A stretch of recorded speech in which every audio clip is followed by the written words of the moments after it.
Hi everyone and welcome to the Toffee Blues, your source for all things Everton, and I'm Harry Colley here with you at the end of the third international break of the season. And it's time to take stock, time to reflect on where we're at right now in the world of Everton. The Toffees are currently sitting 16th in the Premier League. We're 3 points clear of the relegation zone. And since the last international break, it's been steady improvements, but with similar frustrations.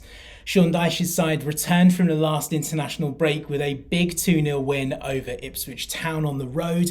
It gave us our second win of the season from the opening 11 games. And we went on to see a late drama at Goodison with an equaliser in stoppage time from Beto, giving us a point against Fulham. And since then, it's been a slippery slope back down to the normality of life under Dyche. We gifted Southampton their first win since returning to the Premier League. And we ground out a 0-0 draw against a really out of form West Ham, albeit at their place. So 4 games, 2 clean sheets, and just 3 goals scored. And I think the frustration of many of us fans will not be kind of the performances themselves, the results themselves, but perhaps who we've come up against so far this season. We've taken 4 points off of the 3 promoted sides. Villa and Tottenham are probably the biggest sides that we've faced so far this season. And coming up now on the back of this international break, we've got a run of games that would really make your eyes water. We're back in action at Goodison Park this weekend, of course, for Brentford. We've then got Man United, Wolves, Liverpool, Arsenal, Chelsea, Man City and Nottingham Forest all before the year is done.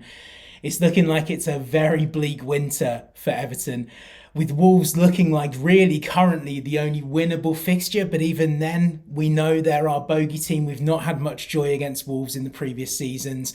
Nottingham Forest are a side very much in form, thinking about where they were at with us last season and how far they've progressed. And probably that's where the frustration comes back to, right? Sides that are progressing season on season, and Everton where it feels a little bit like Groundhog Day.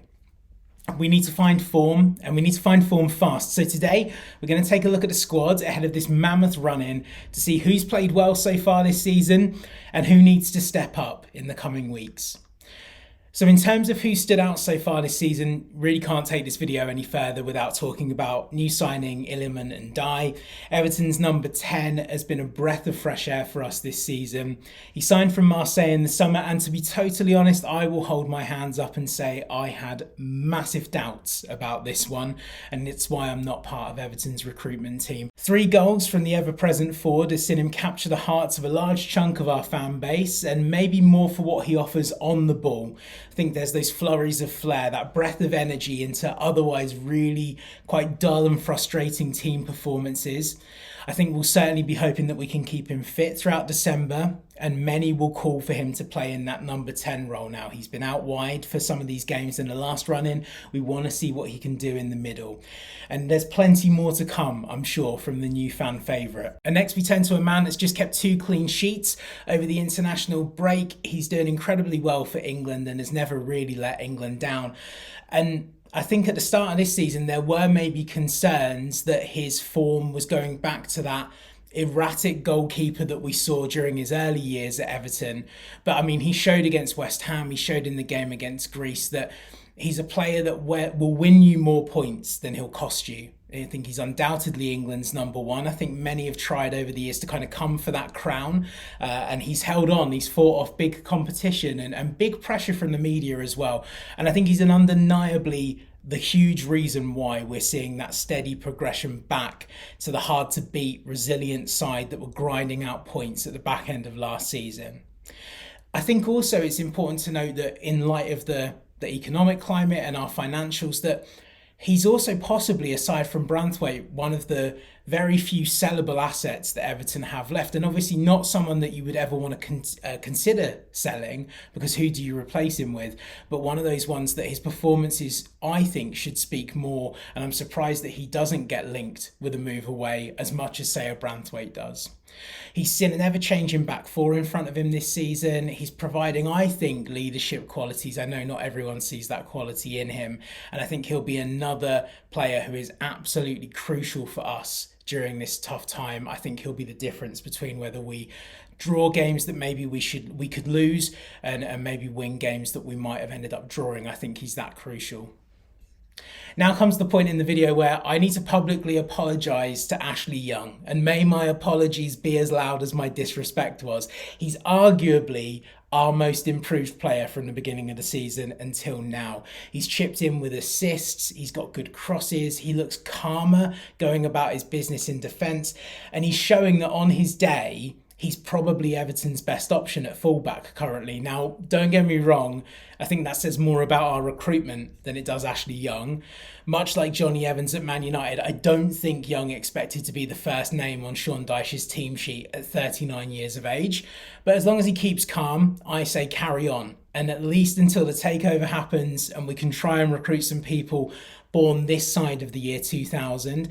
But I think credit to Youngie. I think he's done a great job. And I think for as long as he just goes under the radar, I think he's a solid choice on a starting 11 for us right now. And let's also give an honourable mention to Michael Keane as well. I think he's very much an outcast at the beginning of the season. He's in the last year of his contract now. Many of us thought he might be moved on in the summer. Of course, probably the current manager played a part in potentially him staying. But he stepped up, I think, and he settled into a backline showing a huge void with the absence of Jared Branthwaite. And his performances have clearly caught the eye of the manager because at the very least, up until the international break, he's managed to keep Branthwaite out of the side as he returns to injury. Now, I know that Branthwaite being away on England duty, seemingly coming back, he seems like he's still carrying a knock or he's picked up a new knock, and I think Keane will play a part in this running in December. I think there will be some kind of rotation in that back line due to injuries, due to trying to keep everybody fresh, and I think Keane will play his part. And I think what the best compliment I can give Michael Keane is that doesn't worry me as much as it did last season. I think Keane on the team sheet now doesn't cause me to go white with fear in the same way seeing Keane on a team sheet last season would. Let's turn our attention now to those who are in need of a change of fortunes, those who desperately need to improve if Everton are to do well for the remainder of this calendar year. And I guess we've got to start with Dominic Calvert-Lewin. I think it's very easy when you're not scoring goals to go after the striker, and many of you will scream at the monitor right now, that's exactly what he's there to do. That's his job, to quote Roy Keane. And I know that he's a name on many people's minds right now. Time's running out on his contract. We don't really know where he stands on whether he's staying. There seems to be kind of hints and cryptic messages out there in the media, on social media, but we don't really know where his head's at. We don't know if he's going to go on to leave on a free at the end of the season, whether he'll leave for a reduced fee in January, or whether he'll stay and he'll sign a new contract. But I think one thing's for sure, he only has 2 Premier League goals to his name this season. It's often a talking point if you wear the number 9 for Everton, and I think at the end of most match days, even if he's doing a lot right, if he's not on the score sheet, then his name's on our minds for the wrong reason. I think he's a handful for defenders. We know he holds the ball up well, and I think at times his positioning and his ultimately his final touch is what's letting him down. Is his poor form entirely his fault? I don't believe it is. It could be argued that only Carlo Ancelotti's the one that's got the best out of DCL, maybe Ferguson in the kind of interim caretaker period. But does Dyche ball lend itself to DCL's strengths? Do we see enough from the wingers? Is the supply good? When the supply comes in, is he in the right area? But I think regardless of the system, you'd be expecting any Premier League striker to be on the score sheet more than his name currently is. And speaking of supply and system, I mean, you can take your pick from the next two in terms of players that need a massive boost in form. Interchangeable for me between Jesper Lindstrom and Jack Harrison, 2 of Everton's loan signings this season. And we'll start with the Dane. I think as much as I talked about being cautious with Ndiaye when we signed him, I was so excited when we got Lindstrom on loan. I thought we could have a really decent player on our hands, cut above the rest of the options that we have out wide. And I mean, it's safe to say that he's struggled so far this season. He's struggled to get a game, first and foremost, but when he has come into the side, he's been very wasteful in front of goal. His set-piece delivery leaves a lot to be desired. And I fear, because I feel like we have one of these every season, but I fear that he might be this season's Danjuma. I think he'll be a player that will go on to do a lot more beyond his time at Everton. But I think already here, this is a one season thing. He won't come back at the end of it. And he'll probably go on and do better things outside of the system that he's currently playing in. But right now, I hope we stay patient with him, and I hope he comes good. I hope this is real egg on my face towards the end of the season. But he desperately needs a goal. He desperately needs a decent set piece delivery, and he desperately needs a good run in the side as well, where consistently we're talking about improvement and how much he's grown into that team. As for Jack Harrison, should we have ever taken him back on loan for another season? I mean, he was hardly winning fans over last year.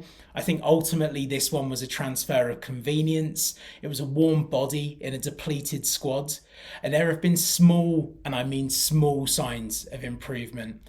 But this season, the pressure's on Everton once again. We find ourselves down there at the wrong end of the table. There's nowhere to hide in that Everton side just because of the lack of bodies, because of the lack of options, because seemingly the manager doesn't want to stray too far from that small core squad that he's got. And at times he looks like a rabbit caught in the headlights. Now, there's no doubt about it. They will both play a part in the coming weeks in tough games, and they will need to put their best performances in royal blue so far to stand any chance of making an impact. And finally, let's take a look at James Tarkowski. I mean, comments made at the start of this international break were worrying. Many people saying that they were kind of mediocre, accepting mediocrity, accepting the position we're in.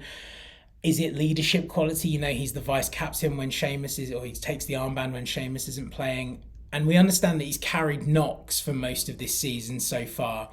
And maybe that's the reason why he looks far from the player that he was last year. He's supposed to be the leader in that locker room when, as I say, when Seamus doesn't play. He's very clearly a favourite with the manager.